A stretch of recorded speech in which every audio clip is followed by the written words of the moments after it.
Sigur á taplausu liði Tindastóls. Þetta hlýtur að vera góð tilfinning. Já, þetta er bara, gerir alveg rosalega mikið fyrir okkur. Alveg gríðarlega mikið fyrir okkur. Hvað er að gerast hjá okkur í kvöld? Hvað segir þið þetta? Geggjaður sigur, Tíðarhöllinni og bara, við fengum bara framlag úr mörgum áttum. Vorum að spila bara hörku vörn. Vorum búin að undirbúa liðið vel og menn voru bara í takt við það. Vorum að fá framistöðu frá ýmsum áttum. Og svo Julia var hérna gríðarlega flott til að byrja með og Jón.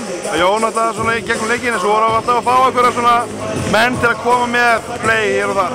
Það aðalega fannst með þetta svona varnar voru playin og ég meina mér fannst það bara svona toppurinn yfir í þetta varnarplay hjá Sigga hérna í lokinn. Það er algjörlega outstanding sko. Óræður var að tróða það sko. Þú talar varnarlega. Þetta er ekki sama káli og tapaði fyrir Keflavík daginn. Nei, við vorum með fína parta þar sko. Þar vorum við í stöðu sem við áttum að klára en hérna fengum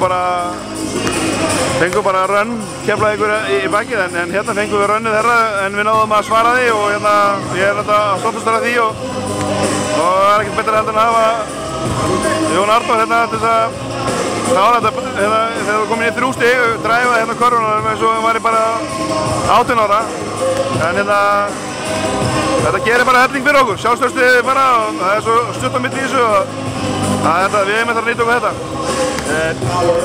Viðskipan KR mikið verið á myndi tannan á fólki síðustu vikur. Það er ekki búið að vera að selja tannþræði. Ég verð að spyrja út í 2 leikmenn. Pavel, erum við með tíma á hann? Hvernig hann verður kominn? Það er einhver tíma á hann. Hann er að fara að þjálfa KRB á morgun, þannig að stórleik 32 úrslitana í bikarnum. KRB, KRB.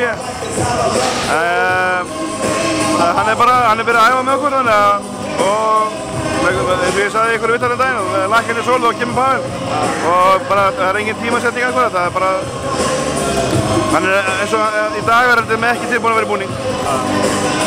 Takk fyrir.